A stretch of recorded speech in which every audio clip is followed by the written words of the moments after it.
say you're sorry. Assalamualaikum warahmatullahi wabarakatuh.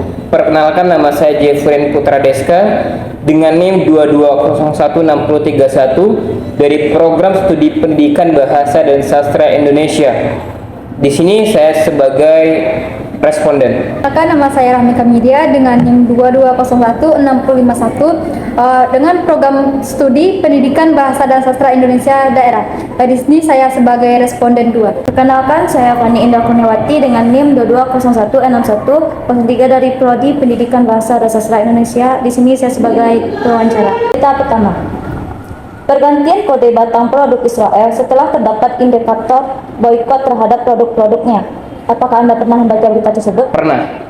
Apakah Anda meyakini berita tersebut benar atau tidaknya? Saya sangat meyakini akan berita tersebut karena telah banyak dari para televisi yang memerankan suatu berita ataupun yang memberikan suatu informasi terkait dengan berita tersebut, memberikan suatu informasi bahwa adanya pergantian kode batang dari produk Israel yang dimestinya mempunyai tujuan untuk dapat memberikan suatu keuntungan bagi produk mereka. Hal ini disebabkan karena produk dari kode batang yang mereka miliki pada dahulu kala tersebut telah diketahui oleh setiap negara. Pada akhirnya mereka mengganti dengan tujuan agar produknya dapat dijual ataupun dipasarkan dengan memberikan suatu keuntungan bagi negara Israel tersebut. Berita kedua, Yaman mendeklarasikan perang terhadap Israel. Apakah Anda pernah membaca berita tersebut? Iya, betul. Apakah Anda meyakini berita tersebut? Berita alasannya? Saya meyakini berita tersebut karena di sini Yaman memberikan suatu dukungan terhadap Israel. Hal ini juga telah banyak diberitakan di media televisi dan juga di media sosial berupa Instagram, Twitter, dan WhatsApp yang sering kita temukan bahwa telah banyak suatu kode identik yang memberikan bahwa Yaman di sini memberikan suatu dukungan terhadap Israel yang diartikan sebagai pro terhadap Israel, sehingga pada akhirnya mereka memberikan suatu bentuk bantuan-bantuan juga kepada pihak Israel untuk membantu berjalannya perang tersebut. Berita ketiga, 39 bayi dikeluarkan inkubator dan diperjuangkan agar tetap hangat. Apakah Anda pernah membaca berita tersebut? Pernah. Dan apakah Anda meyakini berita tersebut? Saya meyakini berita tersebut. Hal ini disebabkan karena juga telah banyak disiarkan di berbagai macam media televisi, khususnya Kompas, TV One, dan sebagainya, dan juga di media sosial Twitter yang menjadi suatu media sosial yang sangat dipercaya oleh para kalangan ataupun para generasi, di mana para bayi yang diberikan suatu inkubator terhadap agar tidak adanya terjadinya kematian terhadap bayi yang berada Palestina itu memberikan suatu dampak bahwasanya bagi kita itu adalah suatu hal yang dapat diyakini karena banyaknya penyerangan ataupun teror yang diberikan terhadap Israel kepada Palestina yang memberikan dampak buruk terhadap bayi itu. Berita keempat, Israel tuduh rumah sakit Indonesia, markas Hamas sampai Iran bom malfungsi. Apakah Anda pernah membaca berita tersebut? Pernah. Dan apakah Anda meyakini berita tersebut? Tolong jelaskan. Saya meyakini berita tersebut karena rumah sakit Indonesia yang berada di Palestina telah dijadikan sebagai tempat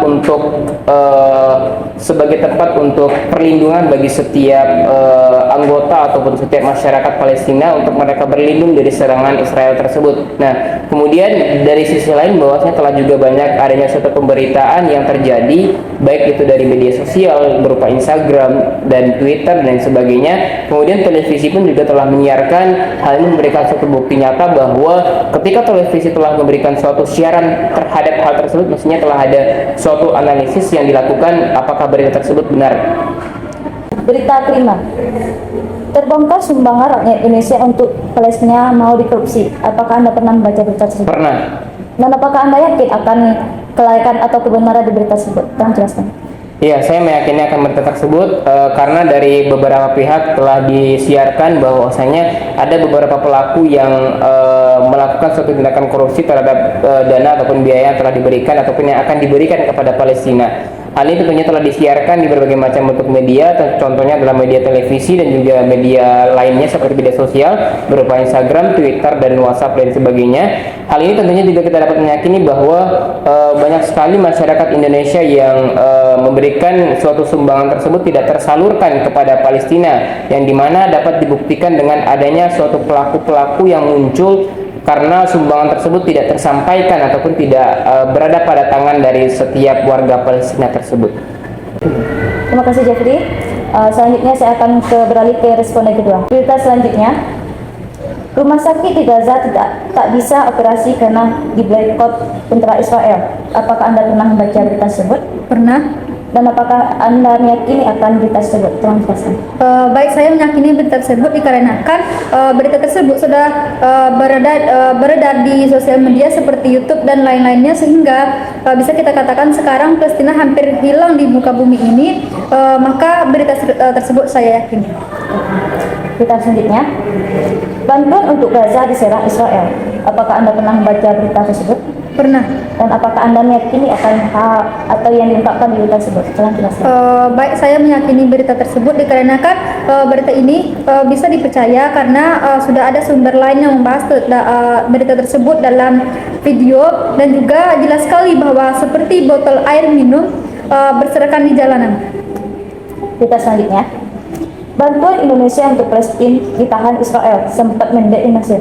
Apakah Anda pernah membaca berita tersebut? Pernah. Dan apakah Anda meyakini akan berita itu? Tolong jelaskan. Baik, saya meyakini berita tersebut dikarenakan bantuan Indonesia untuk Palestina yang akan ditahan oleh Israel dan sempat mendek di Mesir adalah topik yang sering muncul dalam liputan berita yang terkait dalam konflik Israel dan Palestina. Maka dari itu saya meyakini berita tersebut. Berita selanjutnya, pengungsian yang dilakukan oleh warga Gaza. Apakah Anda pernah membaca berita tersebut? Pernah. Dan apakah Anda meyakini berita tersebut? Tolong jelaskan.